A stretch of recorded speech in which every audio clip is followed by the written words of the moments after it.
دعا اجتماعی دعا سے زیادہ افضل ہے، یہ ذہن میں رکھیں۔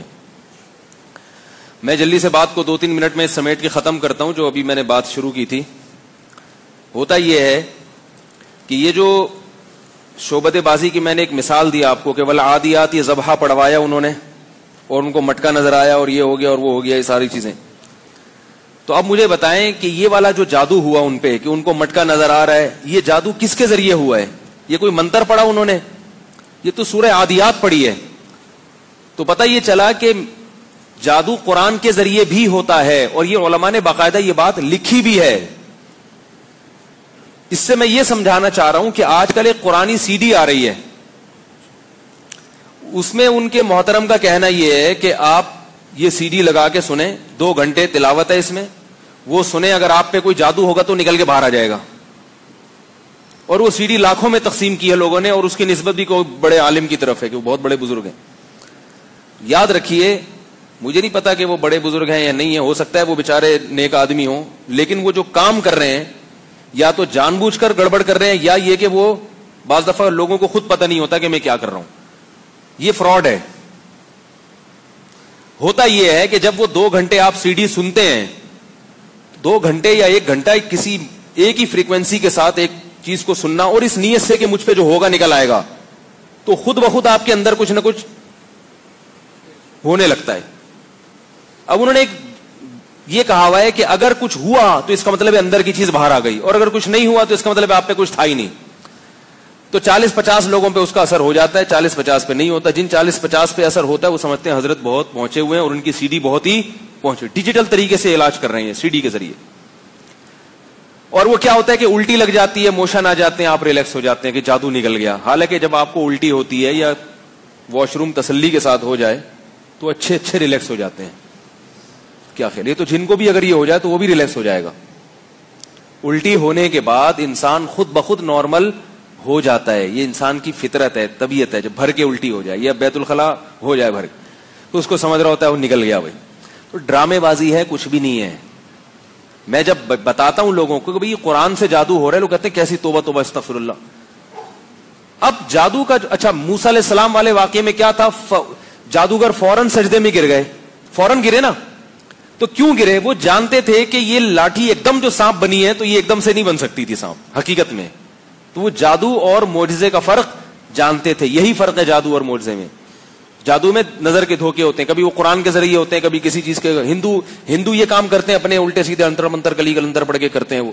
تو کچھ بھی پڑھ لو، بس سامنے والے کو اس کے دماغ کو کیپچر کرنا ہے آپ نے۔ تو یہ دماغ کا سارا کھیل ہے، دماغوں کو کنٹرول کیا جا رہا ہے۔ اور اس سے زیادہ اس کی حیثیت وہ کبھی وظیفے کے ذریعے کنٹرولنگ ہو جاتی ہے کہ آپ کو ایک وظیفہ بتا 3536 دفعہ یہ پڑھ لو، تو آپ خود بخود وہ 36 دفعہ پڑھتے ہو۔ اب میں لوگوں کو منع کرتا ہوں نہیں پڑھو، تو یہ روحانی والے مجھ پہ الزام لگاتے ہیں کہ لوگوں کو اللہ کا نام لینے سے روک رہی ہے۔ ارے بھائی، اللہ کا نام تمیز سے لو نا، جیسے اللہ اس کے رسول نے بتایا ہے۔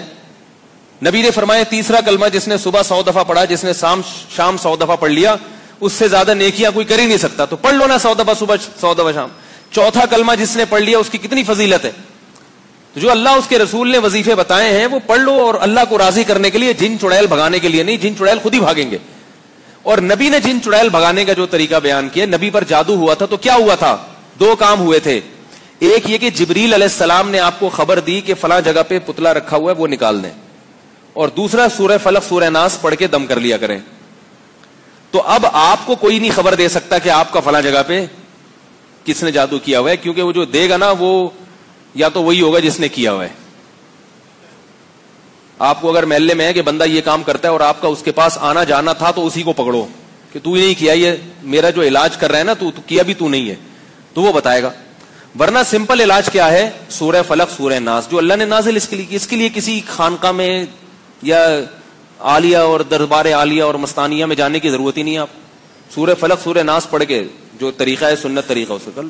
آیت الکرسی پڑھو، حدیث میں آتا ہے کہ آیت الکرسی پڑھو گے ساری رات شیطان قریب نہیں آئے گا، شیطان کا مرغوی جن قریب نہیں آئے گا۔ سمجھ رہے ہو بات کو؟ اب ایک اپنے بارے میں وضاحت کر دوں۔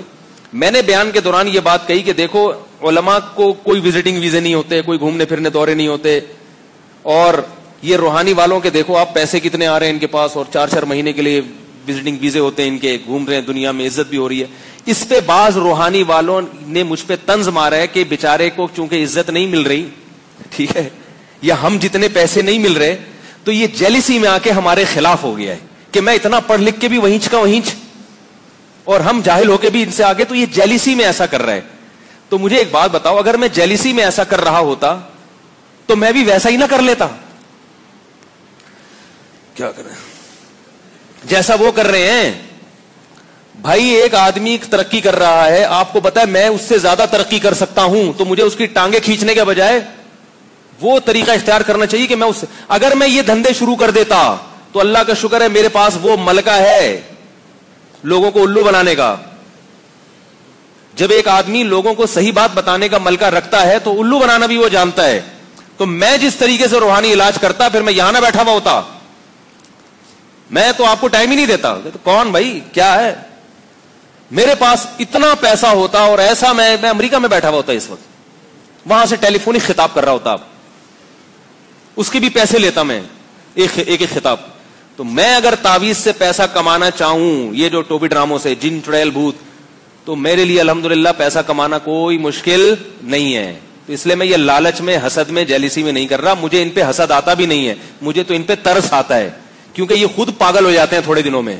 کوئی روحانی علاج والا آپ کو نارمل نظر نہیں آئے گا, سارے اب نارمل ہوتے ہیں. تو پہلے تو دماغ ہے بھائی, پیسہ تو بعد میں. اور اللہ کا شکر ہے میں غریب ہوں بھی نہیں کہ مجھے ان پہ ترس آئے. میں تو یہ کہہ رہا ہوں کہ لوگ ان کو جتنا دیتے ہیں اتنا علماء کو نہیں دیتے. اپنی مثال ایک علماء کی مثال, کہ علماء پہ لوگ خرچ نہیں کرتے, ان لوگوں پہ کرتے ہیں کیونکہ ان سے لوگوں کو عقیدت ہوتی ہے. ورنہ میں غریب آدمی نہیں ہوں الحمدللہ, ٹھیک ہے, کہ میں ان کو دیکھ. تو یہ سارے اعتراضات یہ لوگ ادھر ادھر کرتے رہتے ہیں, اور پھر جو ہے نا میرے خلاف باتیں کرتے رہتے ہیں. بیچارے کو ہے نہیں نا, تو اتنے عرصے سے بیان کر رہا ہے, ٹھیک ہے, بیٹھا ہوا یہاں وہیں کا وہیں, ٹھیک ہے. تو ہم لوگ دیکھو کہاں سے کہاں پہنچ گئے. تو جتنا مرضی پہنچ جائے اس سے کوئی فرق نہیں پڑتا. تو میں آپ کو بتا رہا ہوں کہ آپ وہاں پہنچنے کی کوشش نہ کریں, جان چھوڑ دیں ان چکروں, ہنسی خوشی زندگی گزاریں. اور کوئی بڑے سے بڑا عالم بھی آپ کو آ کے کہتا ہے نہیں ہے مولوی طارق مسعود صاحب زیادہ مبالغہ آرائی کرتا ہے, ان عالم کی شان میں گستاخی ہرگز نہ کریں. لیکن آپ پھر بھی بتا رہا ہوں کہ اللہ کا واسطہ متاثر نہ ہو. بولے حضرت غلو بھی کر رہے ہیں نا, غلو کر نہیں رہا میں اس لیے کہہ رہا ہوں کہ میری مخالفت بعض علماء کی طرف سے بھی ہوتی ہے, اور وہ ان علماء پہ مجھے اعتراض نہیں ہے, لیکن ان کو جب ایک چیز کی پوری طرح نالج نہیں ہے, وہ گھسے نہیں ہے اس میں, تو وہ پھر یہ اس طرح کی باتیں کرتے ہیں, پھر لوگ ان سے متاثر ہو جاتے ہیں. تو اس لیے قطعاً کسی سے متاثر ہونے کی چندہ ضرورت نہیں ہے. اور ایک آخری ایک وضاحتی اعلان سن لیں کہ میں نے پچھلے جمعے کو یہ اعلان کیا تھا کہ مسجد مقروض ہے. اصل میں انتظامیہ کے کسی فرد نے مجھے بتایا تھا, تو میں ان کی پوری بات سمجھ نہیں پایا تھا, تو میں نے ایسے ہی نقل کر دی تھی. تو وہ پھر بعد میں مسئلہ ہوا کہ بھئی مقروض نہیں ہے. تو میں انہی کی طرف سے پیغام دے رہا ہوں کہ جب یہ ہمارے جو پرانے صدر صاحب نے مسجد چھوڑی ہے اس وقت مسجد مقروض نہیں تھی. پھر انہوں نے جو جدید کام کروائے ہیں, تو اس جدید کام کی وجہ سے کچھ قرضہ آیا مسجد کے اوپر. اب مجھے نہیں پتا کہ مقروض ہے یا نہیں ہے, کیونکہ چندہ کافی ہوا ہے. تو یہ تھوڑی سی غلط فہمی, کیونکہ پھر لوگوں نے پرانے صدر صاحب کو جا کے کہا کہ یہ کیوں مقروض ہے, آپ نے تو حساب دیا تھا اس میں. تو یہ میں اس لیے وضاحت کر رہا ہوں. تو بات بعض دفعہ ہوتی ہے. دوسرا, میں نے محمد ابن قاسم کا واقعہ سنایا تھا کہ وہ جو ہے وہ بنو عباس کی خلافت میں, وہ واقعہ سنانے میں مجھ سے غلطی ہوئی ہے.